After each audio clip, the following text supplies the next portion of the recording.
करून देतो। अद्वैत हा MA म्युझिक याचा गोल्ड मेडलिस्ट आहे।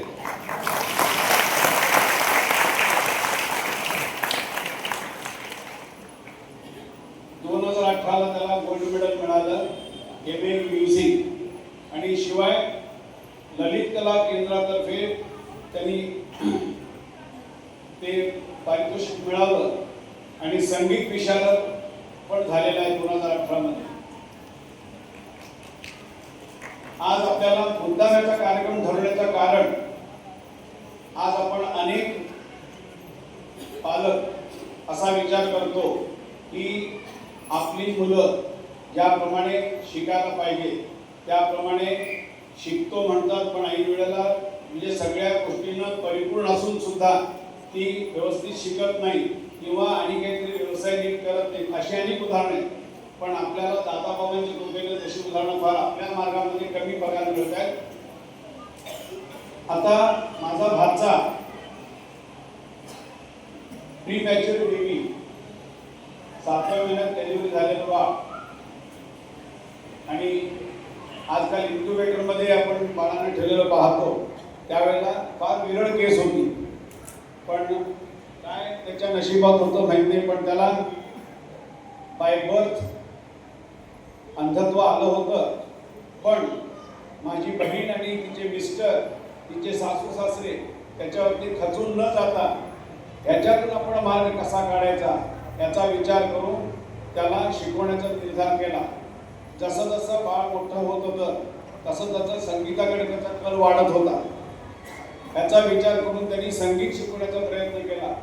आणि अद्वैतच्या आजीनं, त्या शिक्षिका होत्या, त्यांनी आता आपल्या नातवाला व्यवस्थित शिकवायला पाहिजे म्हणून आधी त्या स्वतः त्यांनी ब्रेल लिपी शिकून घेतली। आणि ती ब्रेल लिपी शिकून झाल्यानंतर नातवाला ब्रेल लिपीतून शिक्षण द्यायला सुरुवात केली आणि तो या MA गोल्ड मेडलिस्ट पर्यंत आला। त्याशिवाय तो आता एका शाळेमध्ये संगीत शिक्षक म्हणून काम करतो आहे आणि ऑनलाईन आणि ऑफलाईन संगीताचे क्लासेस घेतोय। त्याशिवाय तो वयाच्या 5व्या वर्षापासून गाणं शिकायला लागला। दिग्गजांच्या बरोबर त्याला गाणं शिकायला मिळालं। श्री सुरेश वाडकर, श्री श्रीधर फडके, श्री प्रमोद रानडे आणि सर्वात महत्त्वाचं आपल्या दादांचे मोठे जावई श्री अनवर कुरेशी, या सगळ्यांच्याकडून त्यांनी संगीताचं शिक्षण घेतलेलं आहे। त्याचबरोबर अपूर्व मेघदूत म्हणून एक मराठी संगीत नाटक, ते 19 अंध कलाकारांना एकत्र करून त्या दंपतीनं ते नाटक बसवलं होतं आणि त्याच्यामध्ये महत्त्वाचा रोल अद्वैतने केला होता मेघदूतचा। त्या नाटकामध्ये तो तरुण आणि वृद्ध अशा दोन्ही पार्टमध्ये तो दिसून आलेला आहे।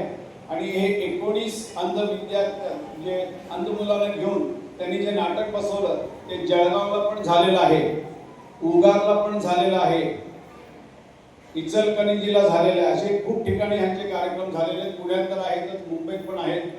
तर हे अपूर्व मेघदूत कधीतरी एकदा तुमच्याकडे कार्यक्रमात आला किंवा असं जर कार्यक्रम ठरलेला कळला तर तुम्ही न चुकता तो आवर्जून पाहावा आणि ते नाटक पाहावं।